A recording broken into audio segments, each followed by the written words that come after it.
Welcome to the Heal Your Hunger Show, where we get to the heart of why you overeat and how to stop. If you struggle with food and weight like I did, welcome home. Welcome, everybody. So glad that you're here today. I really thank you for joining me, and I'm so excited about my guest. Dr. Stephen Masley is a superstar in my book and a lot of other people's books. His passion is empowering people to achieve optimal health through comprehensive assessments and lifestyle changes. And as a best-selling author, he has published several books: 10 Years Younger, The 30-Day Heart Tune-Up, Smart Fat, and his latest book, The Better Brain Solution. And, you know, this guy has just been helping really the world and to really improve their health and achieve optimal health. And he's been on every possible, news program, the Today Show, the Discovery Channel, PBS, the top selling program on PBS for many years. He's just an amazing man and so smart and such a great guy. And I love his wife. So how's that? Welcome, Dr. Masley. Glad you're here. I'm delighted to be with you. Yeah, it's great to have you. Good to have you. And this is such an important topic. Congratulations on your book, The Better Brain Solution. I know this is just going to be devoured by the world because we all want to have better brains. We want to think better, have longer lasting memory and really just be at our best for longer than ever. So you're really a champion of anti-aging medicine. And this is obviously a very, very important topic. So thank you so much for being here. And let's just jump right in. Memory loss is an issue for me personally, only because I've struggled with short-term memory issues that I don't know really what the root is, but I've struggled with this for years, and it's sort of like my little secret, my little dark secret. And it's I've had Lyme, so I have Lyme that's not healed in my body. And sometimes I think it's because of that. There's other issues hormonally that might have contributed to this, but it's definitely, memory loss is something that's very personal for me because, when you don't have your short-term memory or it's not as sharp as it should be at my young age, it's really something that I'm embarrassed about and I have to sort of compensate for. I can't always remember things that I've learned very recently. So I don't know if that means I'm like on Alzheimer's. I'm hoping not, but talk to me about memory in general and kind of how that works, short-term memory, long-term memory, and what happens when you start to lose that clarity. Well, yeah, your symptom is a little concerning, but when you say short-term memory, that's the first thing to go. Long-term memory, things that happened 20 years ago, we don't lose those for a long time. But, if you had Lyme disease, that could definitely make you sluggish. And, so let me just maybe start with how does our brain work in a basic sense? Okay. And when we try to remember something like 3 to-dos after a meeting, for just as an example, you have to input that information, you process all these connections in your brain, you light up, thousands of synaptic junctions, and they're all dependent on nutrient level. Are you really meeting your nutrient needs? They're dependent on your fitness. Are you as aerobically fit as you should be? And you look great, but I've never measured your fitness. So, right. Strength, aerobic capacity, nutrient intake, stress management, sleep, the foods you eat, blood sugar control, all those things impact your brain speed. So oftentimes what I see when I'm seeing young professionals, they feel like they're losing their memory, but it's like they forget someone's name or a word, but it comes to them. It could be you're just not as sharp and reacting as quick as you want. And that's what is the sluggishness. And you can really improve with a Better Brain Solution. That we can make a big difference on. Okay. And get that back. Well, it's, the thing is, I don't think it's like cognitive decline because I've had it for at least 20 years. Okay. So that's why I think of the Lyme as maybe one of the culprits. So, but I don't, and again, I've kind of compensated for it, but I'm sure, what we're going to talk about today can definitely benefit me. I mean, health wise, I am Yes. very healthy. Like I'm healthy, like it's like really healthy. So it's kind of an odd thing for me, but anyway, I'm getting along, but I know I could have Well, if it's been stable for 20 years, that's actually really reassuring. Oh, okay, good. Okay, good. Yeah, it's just is what it is. It's kind of where I'm at right now with it. But I always want to be healthier and have a sharper brain and faster thinking. So let's talk about how you get there. Well, I like to think of food as that's always my starting point. Really, I should say though, there's 5 steps, food being one of those. And of the 5 steps to having a better brain, it's eating the right food and avoiding some foods like that have sugar that can really make that a mess. Key nutrients, there's some specific nutrients that are super important for your brain. Your fitness, as I alluded to, both your aerobic capacity and your strength, both of those give you better brain speed and performance. And they actually make your brain get larger. The fitter you are, the bigger your brain gets, the more capacity you've got.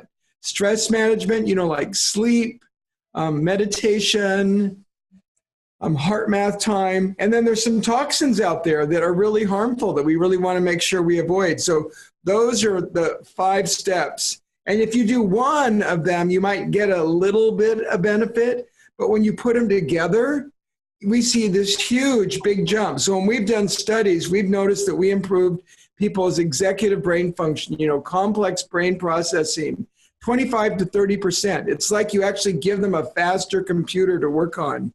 So I think, when we add those things together, it's really good for your brain. That's awesome. So let's start with food because that's a big one, and a lot of people tuning in here are interested in that. You talked about sugar specifically. How does sugar, negatively affect your brain function? Well, I love that question because here's the irony: when our sugar levels go up, it's a once in a rare while. When we have daily sugar intake coming in, sugar causes insulin to go up. And insulin is the storage hormone. It makes us gain weight and store energy. And so if you're eating like bread, flour, any form of flour or sugar, refined carbs like potatoes, you get the sugar spike and then you get an insulin spike, and insulin's trying to push that energy into the cell. But once it's full, the cell stops listening. We literally become insulin resistant when our cells are full of energy and they've got as much as they need. The irony is brain cells, when they become insulin resistant, they're no longer able to use that energy, and your brain cells become dysfunctional. When we do like fancy testing, we can do a functional MRI where they do brain imaging and they look at blood sugar uptake. In people who eat a lot of sugar and refined carbs, their brain is like, even though their bloodstream, the sugars are like high, the brain cells are starving and they can't use the energy. They're unable to utilize it. So when we eat sugar regularly, it's ironic that we cause our brain to be unable to use that energy. And here's the second thing that goes with that. I mentioned insulin is what we produce more of to push sugar into the brain. When we eat sugar, our insulin goes up. But the same enzyme that removes insulin is the enzyme that removes that sticky protein that forms with Alzheimer's disease. So beta amyloid is removed by an enzyme that also removes insulin. And every time we eat sugar and sweets and our insulin goes up, we stop removing beta amyloid. So there's really 2 big mechanisms when we eat sugar, what it does to his brain. One, when your sugar levels are up, ironically, your brain's not able to use the sugar in your bloodstream. And 2, we're growing more beta amyloid. And that's a really bad combo. And so we see the number 1 cause for memory loss today is people eating too much sugar. Wow, that's remarkable. And so many people don't make that connection, right? Well, I think most people are just thinking about weight. Right. That's the predominant thing of weight. But I would say much more important than weight control is protecting your brain. And it makes, getting off the roller coaster sugar ride that much more important when you think your brain's at stake too. Wow, that's remarkable. Now, in terms of foods that are good and are feeding your brain, what do you recommend? Well, number one, there's some really important pigments out there. Like I would have to start with maybe the most powerful, and that's going to be green vegetables. Okay. It doesn't sound that sex appeal, jazzy, right, when I say green vegetables, but if someone eats 1 cup of green leafy vegetables a day, their brain is literally 11 years younger than someone who doesn't eat them. Wow. 11 years. That's incredible. I mean, that's a lot just from 1 cup of greens a day, whether it's broccoli or kale or spinach or something green. So greens are really super important. And, if you don't like eating them on your plate, then maybe sneak them and put them in a smoothie and blend, somehow try to get them in there. But there's green leafy, these plant pigments are so important. Berries and cherries really are good for our brain. We have even like tea, the pigments in tea are good for our brain. And if you're caffeine sensitive, you can certainly do decaf. You don't have to have the caffeine to go with it. And then other vegetables like beets they increase blood supply to your brain. So that's just really good pigments. And another, I don't know how you like this, but dark chocolate and cocoa have been shown to be really good for our brains.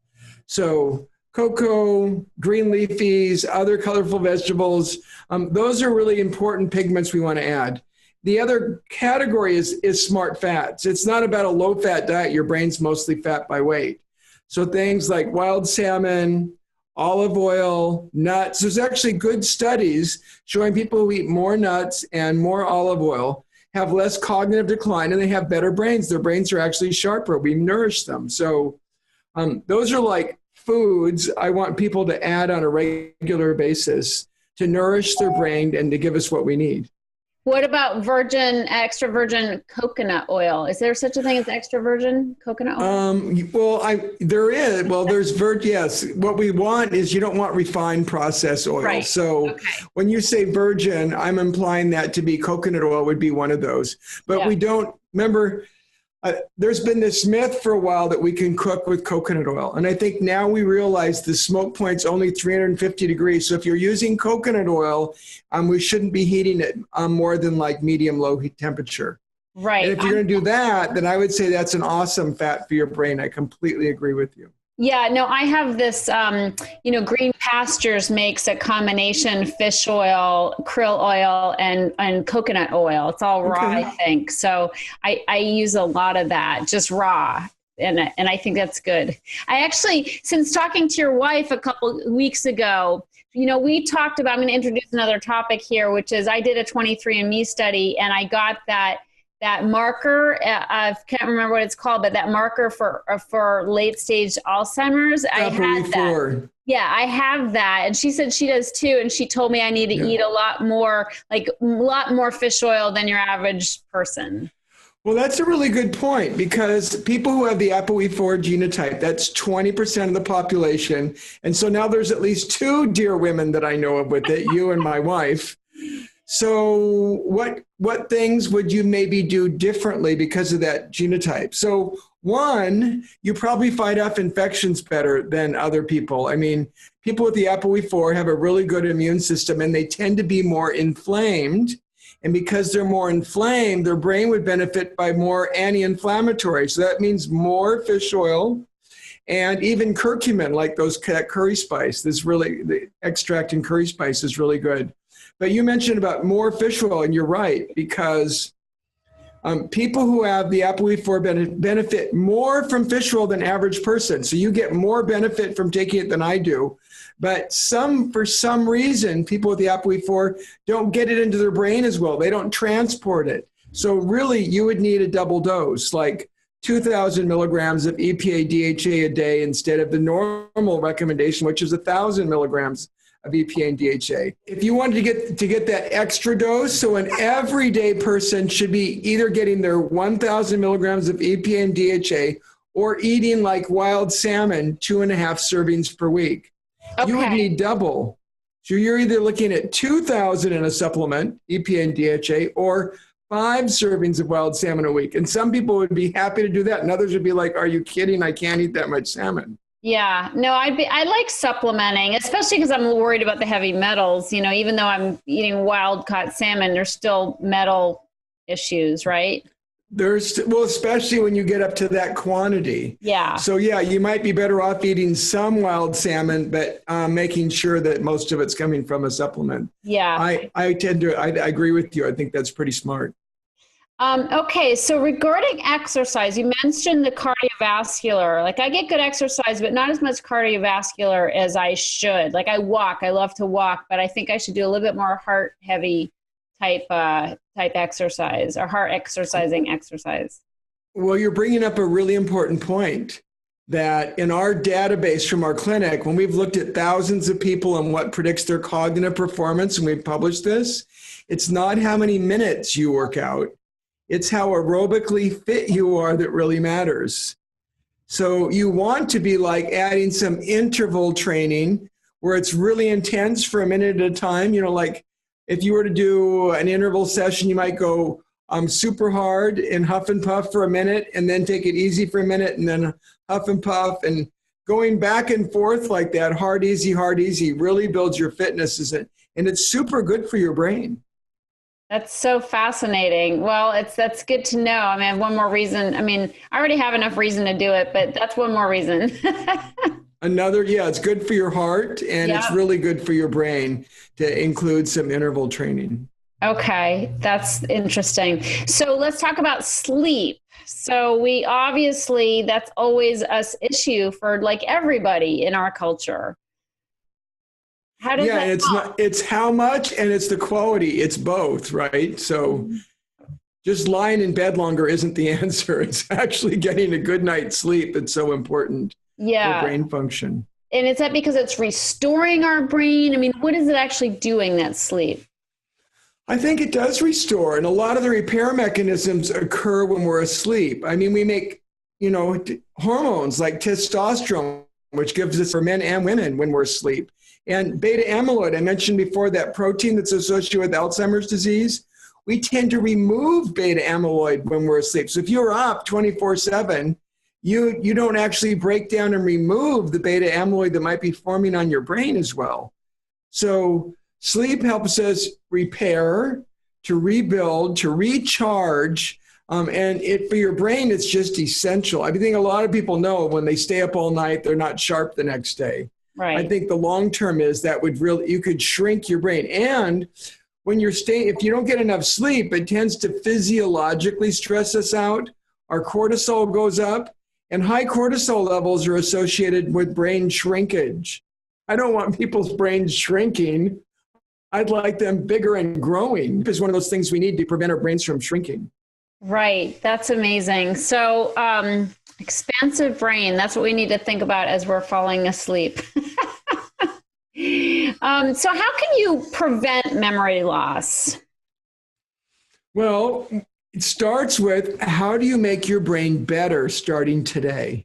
You eat the right foods. You meet your key nutrient needs, things like vitamin D, a good multi, mixed folates, B12, a magnesium, a probiotic, some things that are just essential.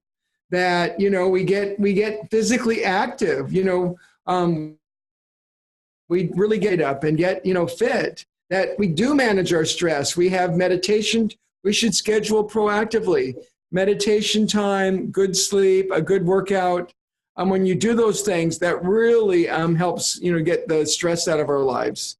Yeah. And then there are a few toxins maybe we should just touch on briefly. We don't want to be, that can hurt us. So, and when you do those 5 things, that not only does that improve your brain today, but it really helps to prevent memory loss.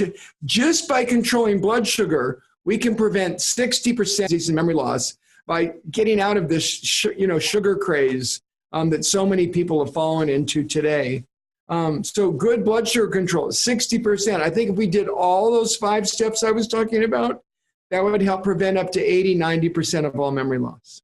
That's amazing. I want to circle back and talk about meditation because I'm a meditator and I have been for close to 30 years. And good for you. It's so good for me. Oh my gosh, I'm so dependent on it. And it's so funny because I call myself a remedial meditator. Like I think I'm the worst meditator in the world. And yet I can't be that bad because I do it. And that's really like 90% of the whole deal is just doing it. And nice. So yeah, I'm super grateful. Roy got me onto that many, many years ago. But how does it actually help your brain function? I mean, I know it helps mine. I mean, I don't even like driving in the morning unless I've meditated. Like that's how much it helps me. You know, it just aligns me spiritually. And when we get into that calm state, it really unwires our hormones. It brings our cortisol down. Our oxytocin goes up. You know, it has a hormonal change. Our adrenaline levels drop. I mean, here this is in my clinic. We actually measure people's ability to get calm. We hook up a heart math device to their ear and we look at their heart rate variability as their heart rate changes. And when they're calm, you can see it. And then when we do cognitive testing, when someone is like agitated, they're not in a calm state, and I do cognitive testing, they have trouble focusing. They make multiple errors on these tests. So they don't get at, you know, they're not able to block out the distractions and get their work done. So it really impacts their productivity and sharpness in a major way. So after someone meditates, you can actually measure the calmness in them with technologies available today by brainwave or heart rate variability, and you can test them and see that they're much more productive and sharper and quicker. That's amazing. Now, does the oxytocin levels in somebody's body or brain, does that help their brain function as well? I think it's calming, it's soothing, and that's what we want is a calm, focused brain instead of a agitated, you know, bouncing around thought process. Yes. Okay. So hence relationships and community and all these wonderful things that gets our oxytocin levels up. That's going to make a difference as well. Just a nice hug with a friend. I mean, there you go. Yeah. That's awesome. Now you have in your book, your amazing new book, you have a lot of recipes. So you are, you know, you're really teaching people how to cook and eat for a better brain, which I think is so cool. Well, yeah. So I've been doing research since like 1991 on lifestyle. And one of my patients that little old lady taught me this. She and her husband were in this program because he had heart disease and she had diabetes and they both needed help. She said to me you're giving me all this information on, you know, all the science data. And she goes, but I don't need any of that. If you just give me recipes that are easy to make, they taste good, I can find the ingredients at my local grocery store, and they have the nutrients that are going to help my heart and brain, I'll cook them. That's all I'll make for my husband and I. That's much easier. And it was a revelation for me because up till that time I was like, and all these things I did for people, it was very heavy content, detailed information, you know, but that's not what everybody needs. Some people just want easy steps they could follow. And so when I created here's my book. Beautiful. When I created these recipes, I actually, because of that woman, I went back to the Four Seasons in Seattle and did a chef internship for a year because I thought, I've got to make my recipes taste better. The number one thing is they have to taste good. They should be easy to make. And we should be able to use ingredients that are good for your brain and that was really the thought. So that it makes it practical for people. Some people just want simple, practical tips. And I think the easier I can make this, the more successful they are.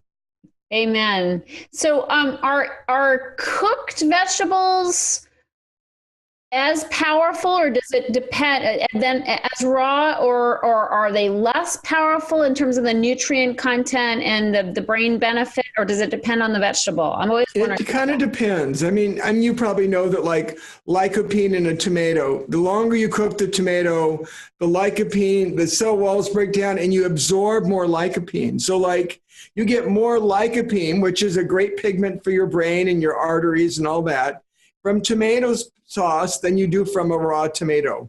But you get more vitamin C from the raw tomato than you do the tomato sauce because you've cooked it so long. So, but most things, like al dente, like broccoli, you want to cook it and it still should have some crunch. If you cook it till it's just soft, right. I mean, you've killed it. It doesn't even taste good anymore. Don't bother. Yeah. So think of, generally speaking, except for like tomato sauce lycopene, most things, raw is awesome. No problem whatsoever. Eat your raw fruit and vegetables. But if you do cook them, try not to cook them past al dente. They should still have a little crunch. If you've made them soft, well, a smoothie's fine if you put it in your blender. But if you cook it till it's soft, it's too much. We've killed it. Well, that's smoothies are so awesome because you can put a ton of spinach in it and never even taste it and get all those nutrients. Oh no, this morning I had a frozen cherry smoothie with almond milk, and I threw in some greens. I couldn't. Once you got the frozen cherries in there, I mean, it was just like delicious. It's the best way to hide vegetables. So yeah, for that 1 cup a day that makes your brain 11 years younger, that's the easiest way to go. Absolutely. I recently started putting zucchini in my smoothies because they thicken them up so easily. And I just thought, well, this is really cool. Spinach and zucchini, and I don't taste either. So that's nice. A great way to go. Absolutely. That's a very good tip. Yeah. So what are some of the things we haven't covered here in terms of protecting your brain? You talked about supplements. The curcumin is important. The vitamin D. What other supplements should people be looking out for? Well, you can get a lot of them with the really good quality multi. You can get your mixed folates, those B vitamins we need, low, little chromium to make us insulin sensitive. All that comes from a good quality multi. But does it have enough D? I mean, most people 2,000 international units of vitamin D a day. But if it doesn't have the D, you can just add an extra vitamin D. That's inexpensive and really simple to do. The things that don't come with a multi would probably be your fish oil, or if you're vegetarian, you could do DHA from a seaweed extract oil. That would be fine too. Magnesium is super important, and 70 to 80% of people are deficient. Magnesium helps all those synaptic connections within your brain. That's what keeps your brain connected, which we do want. Yeah. And then a probiotic. And then maybe curcumin. I think that would cover it. So good quality multi with mixed folates, vitamin D, adequate B12, fish oil, magnesium, a probiotic. If you do that, and yes, you could add curcumin. I think that would be a great idea. That would be like my slam dunk, don't miss any of these key brain nutrient. That's great. Well, that's great. It's good to know a good quality multivitamin will cover cover a lot of bases. Yeah. And then toxins. I think there's some toxins out there people are not aware of. We've all heard of what happened in Flint, Michigan, with lead. And so if you live in a house that was built before 78, make sure to get your house tested, your water tested, because you could have. But since 78, we shouldn't have any, unless there's some city that really lets us down. I really like for people to use reverse osmosis in their kitchen for their drinking water. Okay. So what you cook with and what you drink, is it clean water? That's like such an important thing. And you can get a reverse osmosis unit, and they're not that expensive. It's really probably the best way to go to make sure we've taken, the chemicals out of the water. And one of the things they put in that we shouldn't would be copper. A lot of people have copper pipes. And if your water's acidic, like your city water, that's what happened in Flint, Michigan. The water was acidic and it pulled the lead out of the pipes. If you have copper pipes, you can get inorganic copper, and that's also associated with cognitive decline, memory loss, Alzheimer's disease. So again, if you had reverse osmosis, it wouldn't matter because I don't care about your shower or the rest of the house. I'm just thinking of where do you drink, your kitchen water that you drink and cook with. So if we had reverse osmosis, that would get rid of a bunch. One of the common things for people who eat processed animal protein, like bacon, ham, deli meats, hot dogs, they put nitrosamines in there to preserve them. But it turns out nitrosamines, we've known they cause cancer for a long time. But now we realize nitrosamines, when they sprinkle them on like bacon, they significantly damage blood sugar control, and they're neurotoxic and they injure brain cells. They can actually cause Alzheimer's disease almost immediately in rats by giving them nitrosamine. And they're really common in our food supply. So if your listeners happen to, use anything like processed animal protein that needs to be clean, they need to order it from a source that is organic, pasture raised, that does not have nitrosamines in it. Amen. So, no more lunch meat. No more bogus lunch meat. Absolutely. That lunch meat should go. Not only will it give you cancer, but now we know it can give you Alzheimer's. Yeah, that's a bad combination. Bad combo. Wow. That's such great stuff. And it's really, we kind of know this, right? Eat your green leafies. There's so many different reasons to eat that way and so many reasons to take the supplementation that you're talking about. And it's just, I just think it's really good that you're really starting this conversation about our brains. And it's like you said, it's not just about weight loss. It's not just about the gut. The gut's a big hot topic right now, but we're also talking about the brain, and they're all connected. Obviously, our weight issues are affecting our brain and our gut, but it really comes down to the way we're feeding our bodies and the care we're giving our bodies. And that's what's most important, is that we've got to have much more love and respect for what we're putting in and on our bodies so that we can survive and last and thrive for many, many years to come. Amen to that. Good stuff. Well, thank you so much for coming on. It's just great to have you. It's always great to see you. And thank you for being here. And we look forward to your book and are really excited about the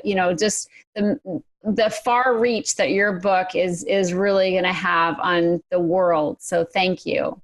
Thank you so much. Yeah, great to have you. If you enjoyed this show and want to get free support, insider health info, exclusive invites to events, and more, visit healyourhunger.com.